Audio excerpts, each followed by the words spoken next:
नमस्कार विद्यार्थियों।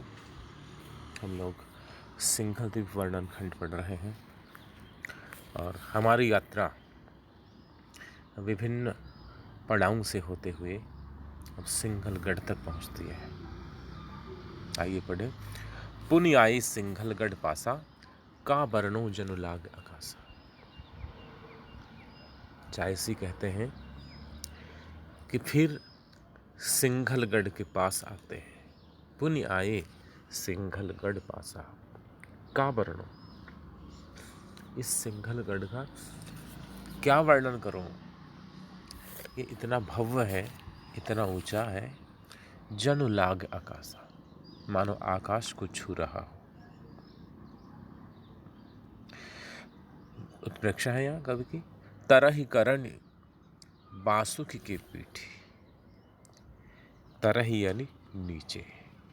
गढ़ की जो नींव है ये इतनी गहरी है। यहाँ करण ही मुद्रित है, बल्कि शुक्ल जी द्वारा संपादित जायसी ग्रंथावली में ये करणी शब्द की अपेक्षा कुरुम है। और कुरुम यानी कूर्म, कच्छप। और जो पौराणिक मान्यता है कि सृष्टि है वो कच्छप की पीठ पर फिर शेषनाग आदि इन पे टिकी हुई है। तो तरहि कुरुमि वासुकी के पीठी। वासुकी शेषनाग के लिए आया। वासुकी और कुर्म तक इसकी गहरी नींव गई हुई है, यानी पाताल तक गहरी नींव है। ऊपर इंद्रलोक पर तीठी, और ऊपर इसकी दृष्टि इंद्रलोक तक है, यानी स्वर्ग को स्पर्श करता हुआ ये दुर्ग अद्भुत है। परा खोह चहु दिसि अस बांका। परा यानी बना हुआ, बनी हुई है। खोह यानी खाई। परिखा बोलते हैं, परिखा। दुर्ग के चारों ओर गहरी खाई बना दी जाती थी सुरक्षा के लिए। कई बार उसमें पानी भी भर दिया जाता था। उसको पारिख दुर्ग कहा जाता था। तो ये सिंघलगढ़ इसी प्रकार का है।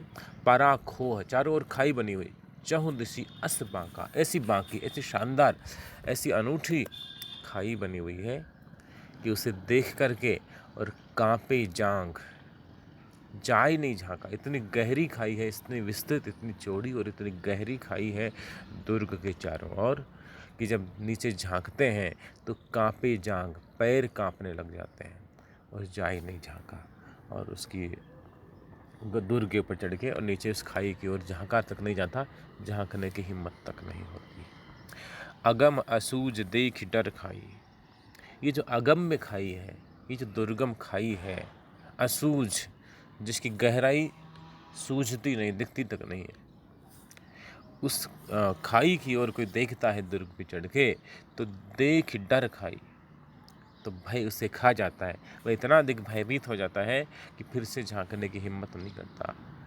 और यदि कोई दुर्भाग्यवश, दुर्घटनावश उस खाई में गिर जाए तो परे सु सपत पता रही जाए। यदि कोई इस खाई में गिर जाए तो सपत पता रही जाए, सातों पाताल के नीचे पहुंच जाता है। इतनी गहरी खाई है। नव पोरी बाकी नव खंडा, नव जो चढ़े जाए ब्रह्मंडा। उस दुर्ग में नव पोरी, 9 पोलियाँ बनी हुई हैं, 9 द्वार बने हुए हैं, प्रवेश द्वार है। नवखंडा, और 9 खंड बने हुए हैं। खंड का अभिप्राय यहाँ है मंजिल से। 9 मंजिला इमारत है वह। 9 पोरी बाकी नवखंडा, नव जो चढ़े जाए ब्रह्मंडा। और जो इन 9 मंजिलों पे चढ़ जाता है वह ब्रह्मांड तक पहुँच जाता है। कंचन कोट जरे नग सीसा। ये जो कोट यानी दुर्ग, ये कोट कंचन कोट है। कंचन सोना, सोने का दुर्ग है। और सोने पर जरे नग सीसा, नग जैसे मूल्यवान नग जड़े हुए हैं।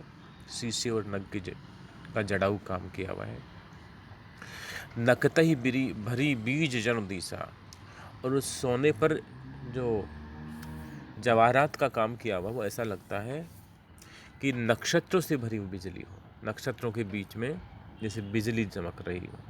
बिजली का पीत वर्ण और नक्षत्रों का उज्ज्वल वर्ण। तो पीले रंग का सोना और उस पर जड़े हुए हीरे आदि नग। लंका चाही ऊंच गढ़ ताका। ये जो दुर्ग है वह लंका से भी ऊंचा। लंका का दुर्ग, रावण का जो लंका का कोट, कनक कोट विचित्र मनिकत्र सुंदर आय तना कना सो हट्ट हट्ट सुबट्ट वीति चार बहुविधि बना। तो वो जो लंका का दुर्ग बहुत प्रसिद्ध रहा है, ये सिंघलगढ़ है, वह उससे भी अधिक ऊंचा है। लंका चाही ऊंच गढ़ ताका, ताका यानी उसका, राजा गंधर्व सेन का ये जो सिंघलगढ़ है वह गढ़ लंका से भी, लंका के दुर्ग से भी अधिक ऊंचा है। निरख न जाए, ये दुर्ग इतना विस्तृत है, इतना ऊंचा है, खाई इतनी गहरी है कि निरख न जाए, इस पूरे दुर्ग को आँखों से निहारा भी नहीं जा सकता, देखा भी नहीं जा सकता, ये आँखों की सीमा में नहीं आता। दीठ तन थाका, यदि कोई देखे तो इतना विस्तृत है, इतना विशाल है और इतना भव्य है कि दृष्टि, दीठ यानी दृष्टि, और तन थाका, तन और दृष्टि दोनों थक जाते हैं। ही न समाई दीठ नहीं, जानऊ ठाठ ठाठ सुमेर, कह लगी कहो ऊंचाई, कह लगी बरनो फेर। ही न समाए, इस दुर्ग की भव्यता, इसकी विशालता हृदय में नहीं समा सकती। दीठ नहीं, आँखों की सीमा में नहीं समाविष्ट हो सकती, नज़रों में नहीं समा सकती।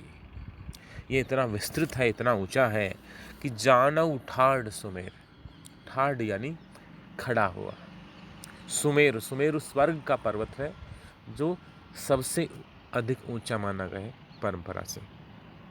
इस दुर्ग को देखकर ऐसा लगता है मानो सुमेरु पर्वत जो सोने का है वह खड़ा हुआ हो। कह लगी कहो ऊंचाई, कह लगी बरनो फेर, इसकी ऊंचाई का कहाँ तक वर्णन किया जाए। कह लगी बरनो फेर, और इसकी जो चारों ओर की परिक्रमा है, इसका जो फैलाव है, इसका विस्तार है, इसका कहाँ तक वर्णन हो। ये अपने विस्तार में और अपनी ऊंचाई में, और यहाँ तक कि अपनी गहराई में, नींव की जो गहराई है पाताल तक बताई है, वासुकी और कूर्म की पीठ तक लगी हुई है। इस प्रकार से ये अपनी नींव की गहराई में, मजबूती में, विस्तृति में, ऊंचाई में, सब में अनुपम है, सर्वश्रेष्ठ है। जायसी सिंघलगढ़ का वर्णन कर रहे हैं। वे कह रहे हैं कि इस गढ़ में 9 पोलियाँ बनी हुई हैं और 9 खंडा, 9 मंजिलें बनी हुई हैं। यहाँ 9 पोली कहने से जायसी का कुछ विशेष अभिप्राय है।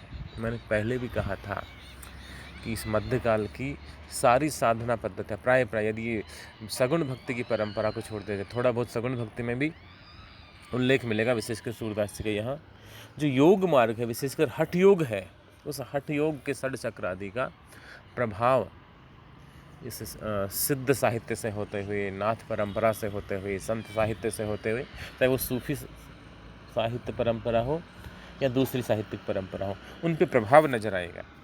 तो जायसी में ये यही प्रभाव है। ये 9 पोरी क्या है, शरीर की 9 द्वार हैं, 9 द्वार हैं, 2 कान, 2 नासिका चित्र, 1 मुख, 2 आँखें,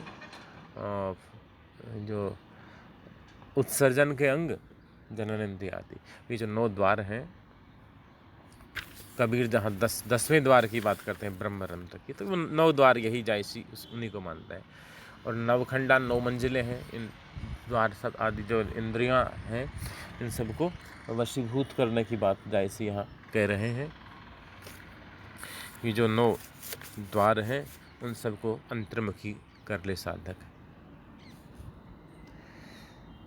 और जो इन 9 द्वारों को वशीभूत करके और जो इन पे चढ़ जाए, नवो जो चढ़े जाए ब्रह्मांड पे, ब्रह्मांड तक पहुंच जाता है। यानी जिसकी सारी कर्मेंद्रियाँ और ज्ञानेंद्रियाँ आदि सब वशीभूत हो जाए, ऐसा व्यक्ति है वो ब्रह्मरंध्र तक पहुंच जाता है। नवो जो चढ़े जाए ब्रह्मांड, 9 जो साधना के विभिन्न सोपान हैं उन तक पहुंच जाए, उनको पार कर ले, तो अंत में ब्रह्मरंध्र तक पहुंच जाता है। ये जायसी कहना चाह रहे हैं। अगला जो कड़वक है उसमें भी इन साधना, हठ योग साधना पद्धति, उसका प्रभाव दिखाई देगा। धन्यवाद। शेष हम अगली क्लास में पढ़ेंगे।